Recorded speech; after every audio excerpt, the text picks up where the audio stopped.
Hello दोस्तों, नमस्कार। आपके अपने अभिषेक कसाना चैनल में स्वागत है। दोस्तों, सीटेट की आज की नेक्स्ट वीडियो है ये।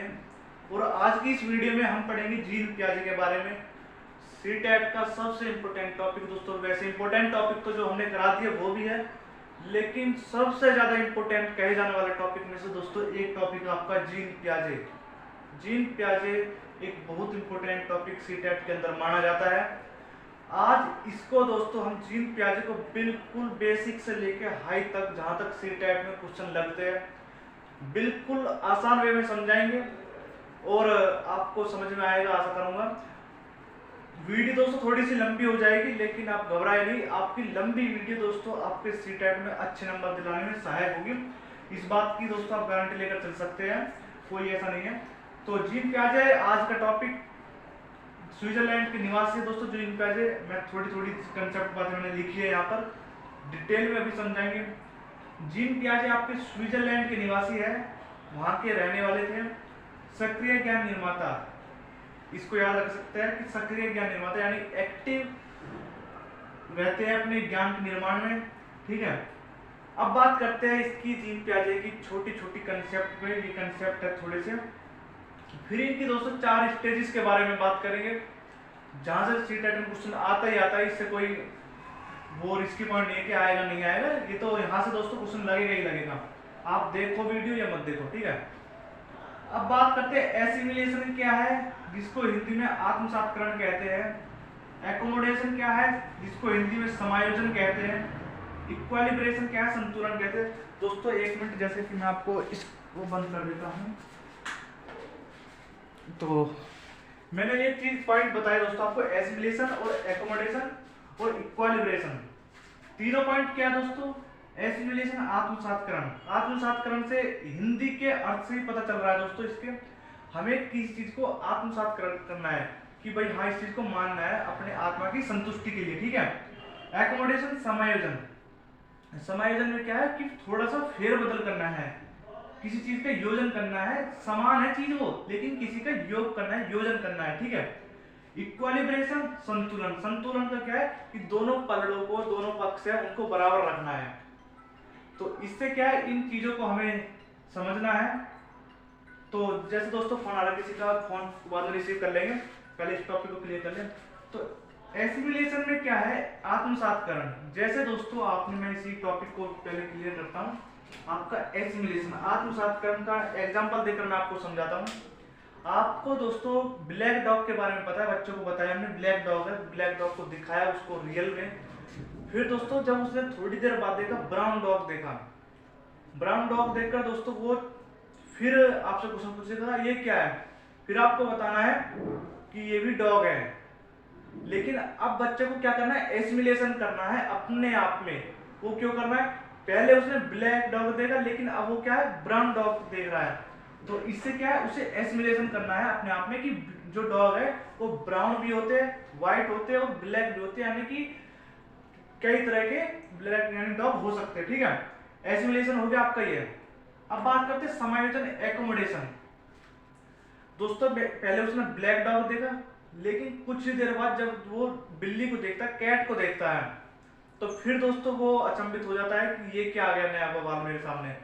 इससे क्या है, फिर उसे फिर बच्चे को बताना है कि ये कैट है।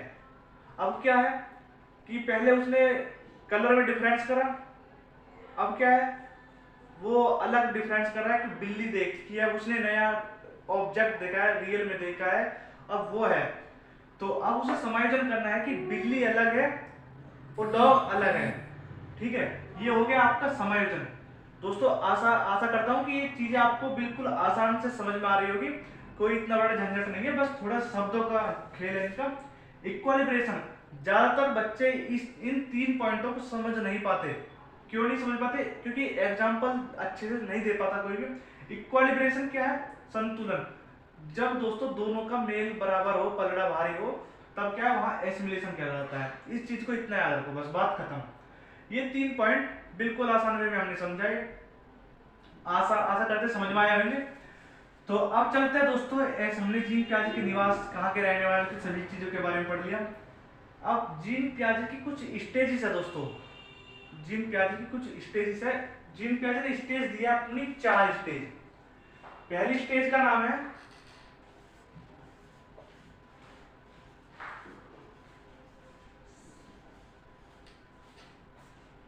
Sensory motor stage. क्या नाम है दोस्तों? सेंसरी मोटर स्टेज, जिसका टाइम पीरियड है दोस्तों 0 से 2। ठीक है दोस्तों, 0 से 2 वर्ष जिसका टाइम पीरियड है आपका सेंसरी मोटर स्टेज। इसमें क्या है, सेंसरी मोटर स्टेज है तो इसमें क्या है आपका ऑब्जेक्ट परमानेंस। आपने बहुत बार शब्द सुना होगा object permanence, OBJECT object, PRMANANCE, यानी कि इसको हिंदी में बोलते हैं वस्तु स्थायित्व का गुण इस वाली स्टेज में बच्चे में आ जाता है। अब ये ऑब्जेक्ट परमानेंस क्या है? जब दोस्तों बच्चे, आपने देखा होगा आपके सामने बच्चे खेले होंगे कि जैसे किसी चीज की चाबी है, बाइक की चाबी है, गाड़ी की चाबी है, किसी लॉकर की चाबी है, आप जब उसको दिखा के जब उसको छिपा लेते कहीं पर पीछे, तो वो क्या है, वो वहीं पर आपको लेने पहुंच जाएगा कि आपके पीछे वो आपने वो चीज छुपाई है। क्या है? ऑब्जेक्ट परमानेंस का गुण इस वाली अवस्था में आ जाता है। आपकी कौन सी अवस्था में? सेंसरी मोटर स्टेज में। ठीक है, इस वाली स्टेज में जीन पियाजे ने बस इतना ही बताया है। अब चलते नेक्स्ट स्टेज पर, वो कौन सी आपकी? Pre operational.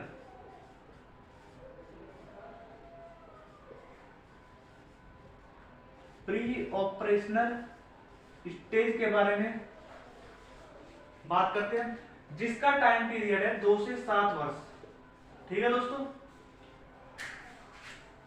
अब इसके बारे में बात करते हैं। प्री ऑपरेशनल क्या है? प्री ऑपरेशनल में क्या है? इरिवर्सिबिलिटी। कुछ पॉइंट जैसे मैं लिख लेता हूं इसके।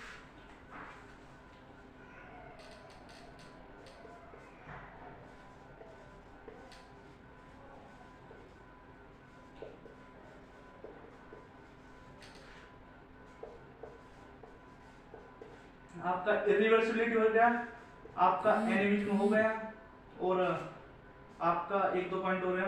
इरिवर्सिबिलिटी हो गया, एनिमिज्म हो गया, आपका सेंट्रेशन हो गया। ठीक है, और आपका सेंट्रेशन हो गया, सीरिएशन हो गया, क्लासिफिकेशन हो गया,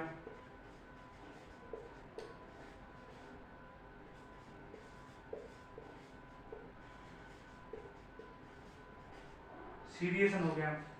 इनसे क्या है दोस्तों, जैसे कि मैं आपको बता देता हूं, इरिवर्सिबिलिटी, जब बच्चा प्री ऑपरेशनल स्टेज में होता है तब वो दोस्तों किसी चीज को इरिवर्सिबिलिटी उल्टा करना नहीं सीख पाता।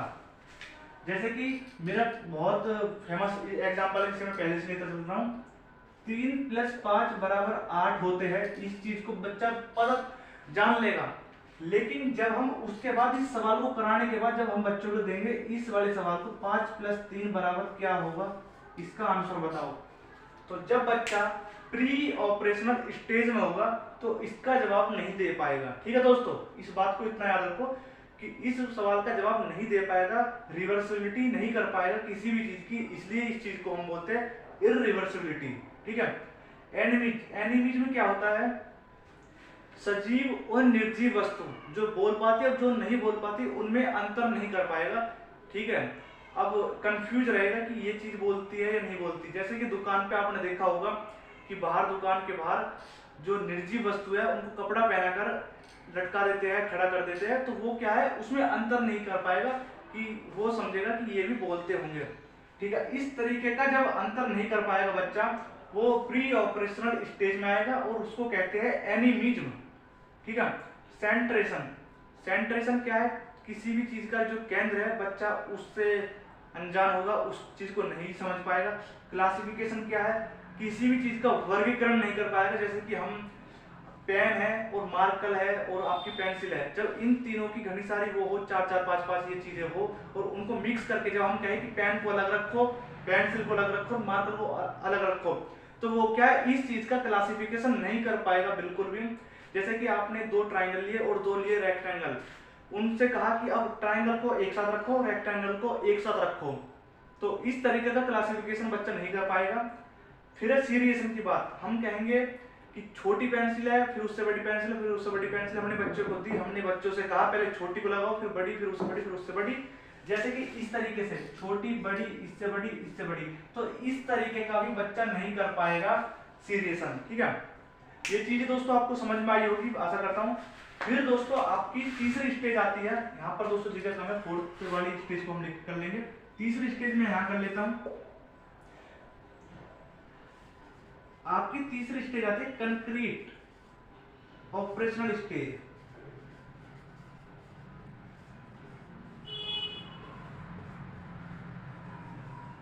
ठीक है दोस्तों, कंक्रीट में क्या है, सिंपल सा फंडा है जो कोई आसानी से समझ में आए। जो चीजें प्री ऑपरेशनल स्टेज में नहीं होती है वो आकर जितनी भी चीजें हैं, मुद्रा को नहीं पहचान पाता। चलो मुद्रा वाली चीजें, मुद्रा नहीं पहचानता, इस चीज को लिख लेना दोस्तों। जो चीजें प्री ऑपरेशनल स्टेज में नहीं होती वो सभी चीजें आपकी कंक्रीट ऑपरेशनल स्टेज में आते ही सभी चीजों का दोस्तों क्या ज्ञान हो जाता है इस वाली स्टेज में आकर। ठीक है, इस चीज को समझ लो। अब इन चीजों को मैं दोबारा बताऊंगा तो दोस्तों वीडियो लंबी हो जाएगी और टाइम भी वेस्ट होगा। टाइम वेस्ट करने से दोस्तों कुछ नहीं है। यही चीजें कि इरिवर्सिबिलिटी थी इसमें क्या है आपकी रिवर्सिबिलिटी हो जाएगी। इसमें एनिमीज में, इसमें क्या है एनिमीज में नहीं होने का है। सेंट्रेशन इसमें नहीं था, जैसे कि एनिमीज इसमें नहीं था, सेंट्रेशन नहीं था, क्लासिफिकेशन नहीं करता था और सीरिएशन भी नहीं कर पाता था। इसमें क्या है कि ये चीजें हो जाएंगी। अब कहोगे कि ये चीजें याद किस तरीके से हो, तो मैं आपको समझा देता हूं। आपका CCS इस वाले में है, C से सेंट्रेशन, C से क्लासिफिकेशन, S से सीरिएशन। ठीक है, ये चीजें कंक्रीट ऑपरेशनल स्टेज में आ जाएगी। और आपकी एक चीज और है, इंडक्टिव रीजनिंग इसमें आ जाएगी। इंडक्टिव रीजनिंग इसमें आ जाएगी दोस्तों। ठीक है, और बाकी की ये तीन चीजें मैंने आपको लिख दी कोड में, और ये चीजें भी दोस्तों इस वाली स्टेज में आ जाएगी। अब चलते हैं लास्ट वाली स्टेज, आपकी फोर्थ स्टेज है। वो कौन सी स्टेज है आपकी फॉर्मल स्टेज।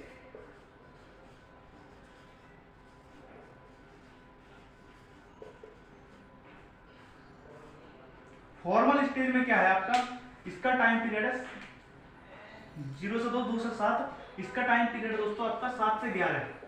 ठीक है, और इसका है 11 से 15 year.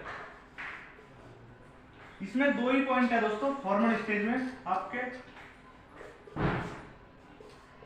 Deductive reasoning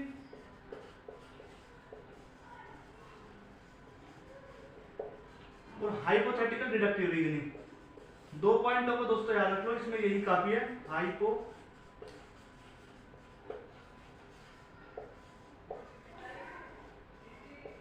hypothetical deductive reasoning. ठीक है, जैसे कि दो पॉइंट इसमें याद रख लेना। तो ये थी दोस्तों आज की वीडियो जिसमें हमने आपको कराया। और आप तो आप कहोगे कि 4 स्टेज है, इनको याद कैसे रखें इनके नाम को। तो एक छोटा सा कोड है दोस्तों, SPCF। S से क्या है सेंसरी आपका, P से प्री ऑपरेशनल, ठीक है, C से कंक्रीट, ये रहा दोस्तों आपका कंक्रीट, और F से फॉर्मल। ठीक है, तो F से दोस्तों आपका ये होगा फॉर्मल स्टेज। तो 4 स्टेजेस के नाम याद रखने में दोस्तों SPCF का कोड आप याद रख सकते हैं, आसानी होगी। और इनको दोस्तों याद किस तरीके से करना है वो भी मैंने आपको बता दिया है। तो मिलते हैं दोस्तों नेक्स्ट वीडियो के साथ में, तब तक बने रहिए हमारे साथ चैनल के। धन्यवाद।